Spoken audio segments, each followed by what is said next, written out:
So they gave me 10 minutes. So at first I thought maybe I could have a 10-minute joke, but I figured I'm not that funny. But I'll do my best here. So as Rob mentioned, I'm the president of Voyager. I'm one of the two founders of the company, and we've been vertically integrating the space station supply chain, if you will, and a few other sectors over the last couple years. Seraphim's an investor in Voyager, and one of the kind of marquee programs that Voyager has been working on is to build a privately owned replacement of the International Space Station, which sounds kind of crazy to think about. But I'll kind of talk about how that came about. So with Voyager, there's a program with NASA called CDFF and Commercial Destination Free Flyer. 3 companies were selected as prime contractor: Blue Origin, Northrop Grumman, and Voyager. And there's another company called Axiom that's working to build modules to attach the ISS under a different contract construct.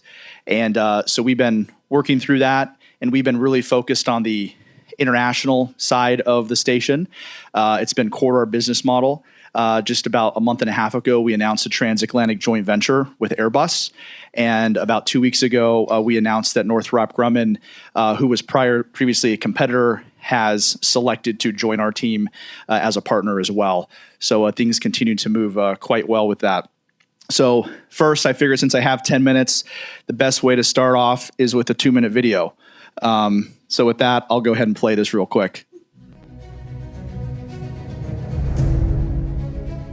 Exploration is in our DNA. You know, we had the sailors, and then we had the Wright brothers. At some point, we were going to continue to explore distant planets. We're going back to the moon.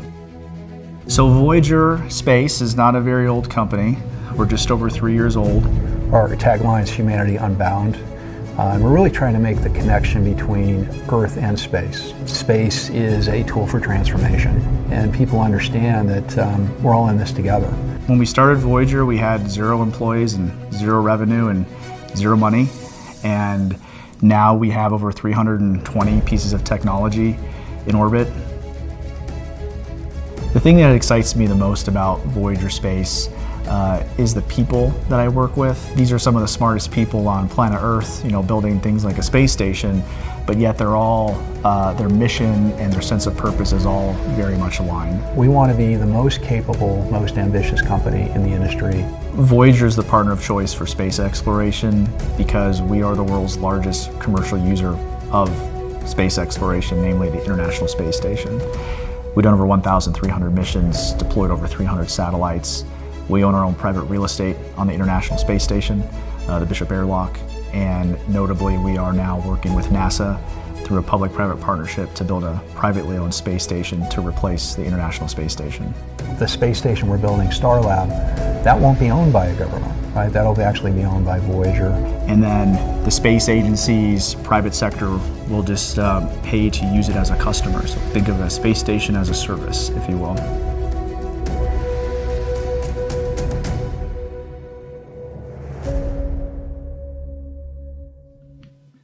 So with that, I'll be a little interactive here because it's a nice sunny day here in England.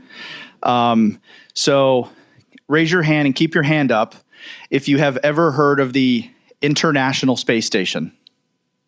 All right, this is where a good starting point for a space investment conference. Keep your hand up if you have heard of the Mir space station. All right, a couple hands gone down. Oh, some people that haven't heard of the space station but have heard of Mir. It's good. Keep your hand up if you have heard of Skylab. All right. Keep your hand up if you have heard of Salyut. This is where it always happens. All right, we got like 7 or 8. You drop your hands. So let me talk a little bit about the history of space stations. And this is important because it then translates to the transition of the business model that's occurring in the industry today. So the very first space station is the Salyut, which you see here. 1971, Soviet Union put in orbit. First one, 23 days. Some Russian cosmonauts went up to the Salyut, and it was eventually deorbited. The Soviets ended up building 6 Salyut stations. The last one was in orbit for 9 years and was eventually deorbited in 1991. But this was really the first station, government-owned, government-operated, government occupants, if you will, the Soviets. Of course, not to be outdone, the United States built Skylab 2 years later. Skylab was in orbit for 9 months. And what makes Skylab really interesting is it was from the third stage of a Saturn V rocket from the Apollo program, but it was also the first station where there was a spacewalk. So the solar arrays were damaged on launch, and the astronauts had to go out, float out, and fix the solar arrays. 9 months later, it was deorbited. And then the Mir, which most folks here have heard, the world's first continuously occupied 24/7, 365-day space station, in orbit for about 15 years, and it was eventually deorbited really with the kind of fall of the Soviet Union. Some folks in here, has anyone ever heard of Mir Corporation, the company? Yep. So there was a gentleman named Jeff Mamber, who some folks in here may know. He actually founded the Mir Corporation and leased the Mir space station as a private company and facilitated actually the world's first commercial use of the Mir space station. Jeff Mamber went on to start NanoRacks, which is one of the largest commercial users of the station. We acquired NanoRacks. Jeff Mamber now works for us. He runs kind of our international space station type stuff, and we have a lot of heritage as really the first company ever that's endeavored into the commercial space station world, if you will. The Mir was eventually deorbited, and one other note on the Mir is it's really the precursor for the ISS as far as the modular nation or modular type of the station, where it's like Lego building blocks. So the ISS, largest CapEx program in the history of the world, $100 billion plus, over a dozen launches. And it's the size of a U.S. American football field in orbit. I call it the Frankenstation. It was basically built after the fact, geopolitically adding additional pieces on over time. And then they were like, well, what do we use this thing for? And so it really kind of started this whole research and development thing with life sciences, fiber optics, microgravity. And it's obviously in space today. So the ISS is a combination, call it owners, if you will, of Roscosmos and NASA. And then NASA brought in ESA, JAXA, and the Canadian Space Agency. So really 5 space agencies around the world. They barter back and forth. So ESA says, hey, we'll give you this geo satellite component in exchange. Can you give me like 2 months of an ESA astronaut? And all that stuff, this barter economy exists today, is going away. NASA actually put out an official memorandum recently. We've been pushing this behind the scenes because the barter economy doesn't work if you're trying to have a commercial business model. So how do we recreate the international partnerships of the International Space Station when right now it's really government owned and operated? So Voyager, we've, like I mentioned, we're the world's largest commercial user of the ISS. We've done over 1,300 missions. We have assets up there today. This is actually a picture of the Japanese astronaut inside of our airlock. We own it. Seraphim owns part of it. It's the only privately owned real estate on the ISS today. It's everything else is really owned by a nation state. It's human rated. You can see an astronaut there. That's not Photoshop. It has Wi-Fi, has power. It's integrated to the oxygen supply, all these different things. On the other side of that, you can close the door in front. You can take out all the oxygen, and you can actually open the door in the back, and that's the open vacuum of space. You can throw satellites out the window. We deployed 150 pounds of trash because trash is a problem. It's like a big RV in space. So there's lots of different things. But we named it the Bishop Airlock after the chess piece because we thought with our commercial already existing customers we have, and if we could demonstrate the ability to build the human-rated hardware safely, that it would put us in a position to be the recipient of this contract to basically build a privately owned replacement. So with that, this is Starlab. It's going to be in orbit in 2028. We've announced a transatlantic joint venture. The habitat's going to be built in Bremen. We're partnered with Airbus with this. We're going to float it on a barge across the Atlantic to Cape Canaveral. You can see some of their partners up here. So Voyager and Airbus, we are co-owners. This is Europe's space station, just as it is much America's space station. So I was meeting with Josef Aschbacher, and he explains to me, Matt, I cannot write a 400 million euro check to an American country or American company every year for 30 years, which is the useful life of Starlab, because there's no more barter economy. The technology, the IP, the jobs has to stay in Europe. So that's how we start doing this through the transatlantic joint venture, where it's an enabler where the Europeans can actually benefit from all the capital the U.S. and NASA gets, because Airbus is a co-owner. ESA benefits from that, and conversely, it goes the other direction as well. Northrop Grumman, who was a competitor 2 weeks ago, we've been working on that for about a year. They recently joined our team, so that's great. Obviously, they could have picked any team to join, and they picked us for a reason. And then Hilton has actually been at every single NASA milestone meeting we have. We got a team in Florida today, actually, going through a milestone. Hilton's there. They're helping us reimagine how you can have sleeping and like sleep design, if you will, on the station. And they take this pretty seriously. They actually pitched how Conrad Hilton wanted to build a station back like in the 70s or something, I guess, a space hotel. So, and with that, I will wrap up.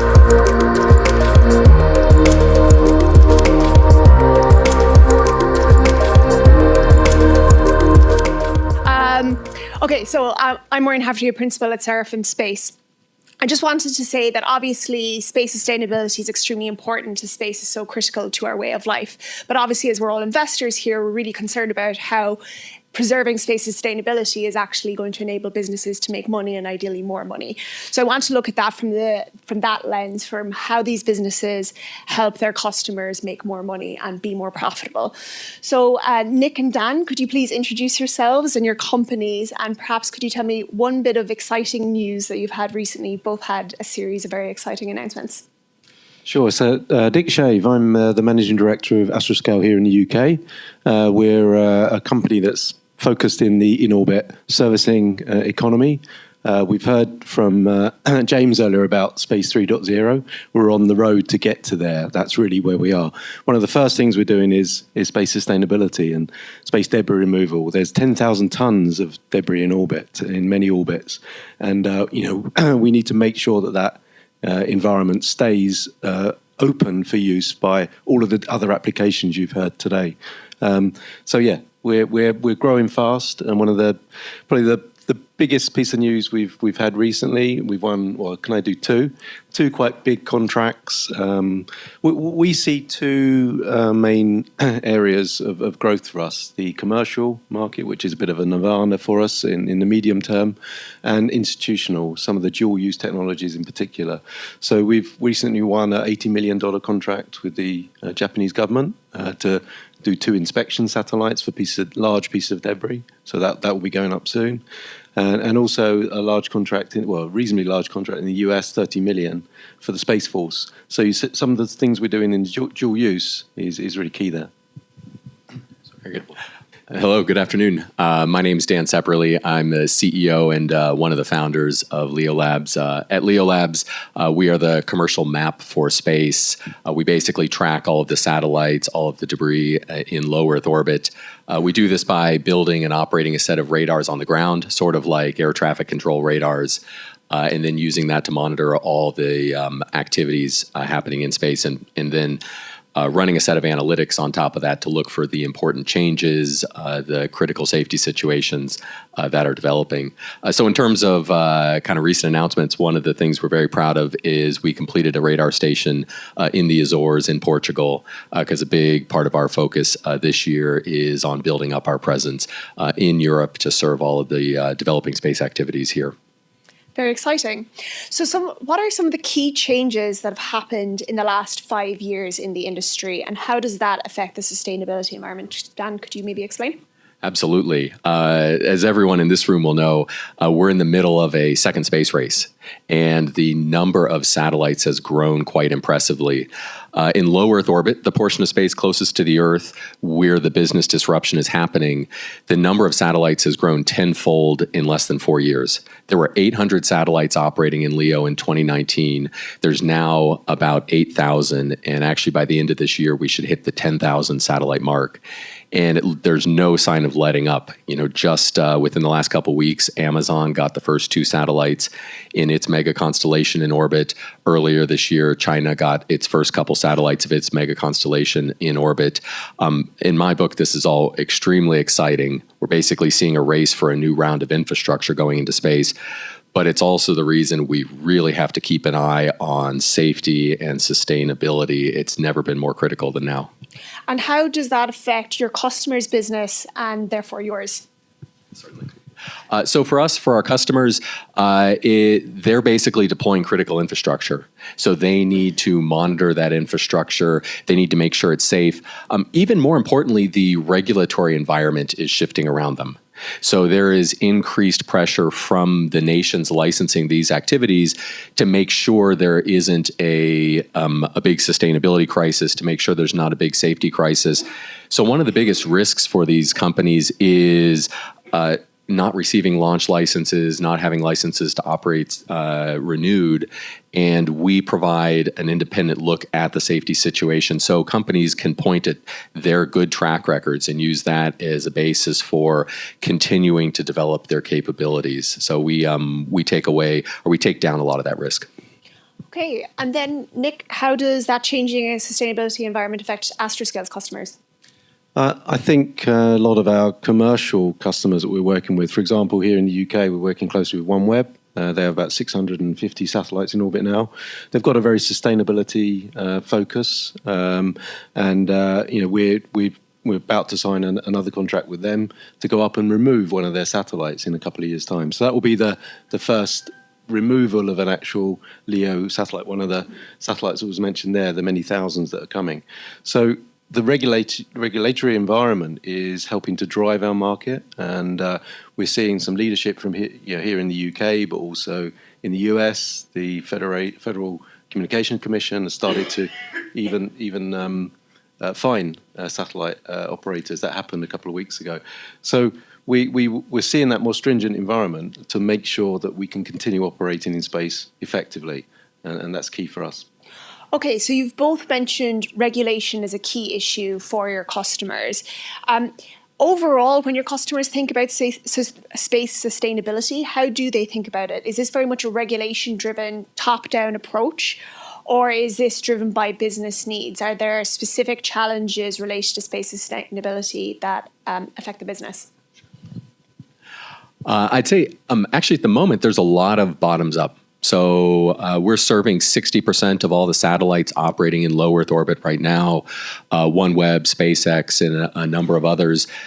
The more satellites you have up there, the more you are incentivized to pay very close attention to safety, very close attention to sustainability, because if you create a mess, you're doing it to yourself. Your own satellites have to fly through the debris that you leave behind. And so it's produced this really interesting alignment of the satellite operators. The biggest ones are often the most invested in safety and in sustainability.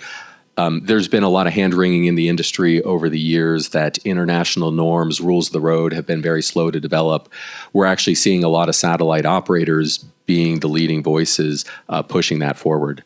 So I'd say there is a fair amount of bottom-ups. We're expecting more and more kind of top-down, because ultimately the way international treaties work for this particular topic is the nation states actually carry all of the liability. So if they license a satellite, that satellite creates a mess on orbit or a safety situation on orbit, ultimately the nations are responsible. And while many nations are cheering on all of the new satellites that they're putting in orbit, they're becoming increasingly aware that there's a risk side of it as well. One exciting thing we had a few years ago is the New Zealand Space Agency started using us to keep an eye on all the satellites that they've launched into space, just understanding how those satellites are complying with their licenses. And New Zealand is very proudly the newest spacefaring nation in the world. You know, there's a lot of, they're kind of the gateway to space for a lot of new innovative companies because of Rocket Lab operating there. But they also have a very strong environmental ethic. And so they wanted to make sure they were not only building out this final frontier, but also protecting it. And so by working with them, we've been able to drive that improved safety situation. That's really interesting that you mentioned that they're both one of the newest spacefaring countries, have like a number of very innovative companies, but they are also really concerned about sustainability. And I think notably in many industries, New Zealand has a very business-friendly regulatory system. Could we talk a bit about the need to balance innovation and regulation? Because regulation is great at forcing companies to think long term, but how does that affect their ability to actually innovate and do something new? Yeah, I think one thing that Minister Freeman, as mentioned earlier, talks about is innovative regulation and working with the industry to put in regulation that is can help enable. So that is something that I think the UK is looking at, and other countries too. France, for example, is really focused on how it can help industries to develop. So I think we'll see more of that happening, definitely. Excellent. Could you briefly, Dan, maybe explain how satellite operators make money and how working with LeoLabs helps them make more money? Yeah, absolutely. So for satellite operators, they're putting infrastructure in space. Those satellites are infrastructure that they're deriving revenue from. In order to do that, they need to keep the satellites on mission, delivering communication services, taking pictures, what have you, as much as possible. And so through using our service, we can basically minimize the amount of time they have to worry about maneuvering to avoid collisions. We also, again, help them with the regulatory side, everything from planning out their satellite constellations to reporting safety situations on orbit to disposing of satellites safely at the end of life. That actually directly helps them speed up their time to market and avoid the regulatory risks caused by things like accident investigations that can delay the deployment of satellite constellations, delay the launch of future satellites. Fantastic. And Nick, how does Astroscale's in-orbit servicing help extend the life of satellites? Well, we have quite a diverse portfolio of services. One we're building is how to extend the life of geosatellites. Geosatellite operators, particularly regional operators, can't always afford to invest in new satellites and the launch and so on. So we're building technology that will go and actually dock with those geosatellites and extend the life. When it's a sort of $100 million a year sort of revenue stream that they're generating from their satellite, if it's a regional operator, then this is what creates the business case for us, because we can extend it 5 years further. So that's an example of making space, not only removing debris for sustainable purposes, but extending them what's there already. So true sustainability, but really driving a business advantage, reducing your upfront costs and extending the useful life. Exactly, yeah. So we've touched quite a bit on commercial customers. Let's talk about how you're working with government customers and what their specific needs are. Sure. Well, I think we've talked about it earlier with some of the other presenters, but there is a lot of dual use, and particularly in the area that we're working, rendezvous proximity operations, getting close to another satellite, docking with it, could be used for nefarious purposes, let's say. So we are seeing a lot of interest from institutional customers in the near term, and also some of the technology we're building. One of our in addition to Seraphim, as obviously a great investor into us, Mitsubishi invested in our last round. They're one of the major satellite manufacturers in Japan, and we're working with them on a multi-satellite project with the Japanese MOD to actually put satellites in orbit and to do space surveillance in orbit. So those are some of the diverse things that we're doing. Amazing. And I think the space surveillance probably brings us to things like China and your peer adversaries and a space situational awareness. Dan, could you talk a bit about LeoLabs' work on that? Yeah, absolutely. So part of what we do is on the space safety side, on the regulatory side. Another piece of what we do, though, is keeping defense organizations appraised of events on space. We view this as a critical mission to drive transparency in space. A conflict in space would be absolutely terrible because it would likely result in a lot of space debris. And once you've created that debris, it's in orbit for decades, even centuries, potentially even longer. So we really want to take down the temperature of any conflict, take out the element of surprise so that we're unlikely to see a conflict in space. So a big part of what we do is we report on dangerous or threatening situations that we see in orbit. And on the technical front, it's very interesting that proximity operations used to be extremely rare. That one satellite would drive up close to another. It's now becoming quite common. Satellites are getting very nimble. Astroscale is certainly a leader in this area. But we're seeing this on the national security side as well. And I think this year we've seen 4 separate missions flown by China with different varieties of proximity operations, everything from a space plane deploying satellites and recapturing them to a group of 4 satellites operating in close proximity. And then it's also developing on the commercial side. We're even universities. We're seeing universities flying CubeSat missions that are operating close to one another. And so reporting on those, taking out the element of surprise, we view as a critical part of our mission. Fantastic. So Bob earlier mentioned the importance of insurance, maybe with the potential for London to be a leading hub in space insurance. But unfortunately, in the last year, there's been over $1 billion in insurance payouts against only $600 million in premiums. The last time this happened, it led to a doubling in space premiums. I'm sure both of you are thinking very carefully about how you can help customers reduce their premiums and how you can help insurers. Yeah, a big part of what we do is basically monitoring the safety situation at scale in space. Space, the the fundamental theme of the industry these days is rapidly scaling, whether it's more satellites or whether it's the concern about collisions. So what we have now is we've got a data set, we've got a record of the last 6-7 years at this point of activities on space, and we run a set of analytics to look for the important changes, the important trends. And so that can be used, for example, looking at annual renewals of satellite policies, insurance policies. Are the satellites operating in safe regions of space, or has the debris environment shifted substantially? It also enables some intelligent modeling. If there's a breakup or if there's a collision, is that going to dramatically impact the satellite or the constellation that we're considering or not? So we kind of view our services as sort of cradle to grave, from planning out the constellation through on-orbit activities, covering them with insurance, and then ultimately through disposal. And it's that data set that enables us to steer satellite operators to the right locations. Some people joke about us as the realtor for space. We can tell you where the good neighborhoods are. We can tell you where the bad neighborhoods are. And so you can plan accordingly. Yeah, just to add to that, I think these 2 recent satellite failures, the 2 big GEOs, the Viasat and the Inmarsat 6F2, they're the ones that have added the $1 billion in loss. I think that is a symptom in itself of a sort of an old space, let's say. What we're only about 1% of satellites in low Earth orbit, even the thousands that were mentioned earlier, are insured.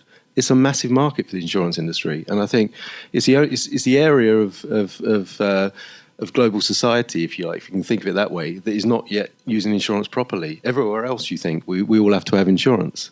So I think we're going to drive through in-orbit servicing. We're going to drive more opportunity for the insurance industry, and we're certainly seeing that with who we're talking to. There's some products coming out soon, I think you may hear about. Oh, very exciting.